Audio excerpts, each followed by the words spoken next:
स्वामी को धोखा देउथला झियो झियो को मारिदेला बापा। आसनु जानिबा यार सर्विसेस खबर विषय रे। विवाह पर झियो रखिथिला अनैतिक संपर्क जानिबा पर प्रेमिक सह झियो को हत्या कला बापा। महाराष्ट्रर नांदेगढ़ रे घटिछि एभली अभावनीय घटना। विवाह पर सासु घरे जाई सम्मान हानि करुथिबारु रागरे बापा एभली करिथिबा जणा पड़िछि। एही घटना को एबे ऑनर किलिंग रो नाम दिया जाइछि। कुहा जाइछि जे प्रथमे झियो और तार प्रेमिक को हत्या करने अभियुक्त बापा दुहींक मृतदेह को एक कूअरे फिंगी देइथिला। ए सबु घटुथबा बेले स्वामी उपस्थित थिला बोली कुआ जाउछि।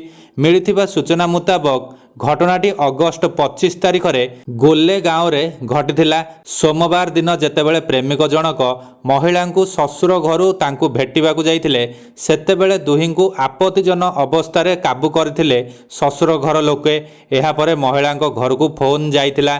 खबर पाई अन्य दुई जन को धरी झियोर ससुर घरे पहुंचीथिले बापा। सेठारे झियोर शाशु घर लोकंक ठारू सबु कथा सुनिबा परे झियो और तार प्रेमिक को माड मारिबा आरंभ कर देइथिले अभियुक्त बापा।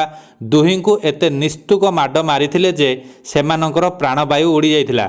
एहा परे झियोर ससुर घर लोकंक सहायता रे दुहींक मृतदेह को पाख कूअरे फिंगी देइथिले। ए सबु घटुथबा बेले महिलांक स्वामी उपस्थित थिले बोली जणा पड़िछि।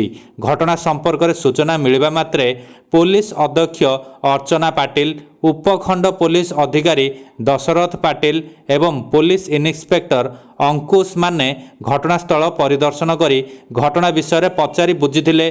प्राथमिक तदंत पर एबे अभियुक्त बापा स्वामी एवं अन्य माननकु कस्टडी को निया जाइछि। कुहा जाइछि जे महिलांक मृतदेह उद्धार करा जाइथिले भी तांको प्रेमिकंक मृतदेह मिली पारि नाही।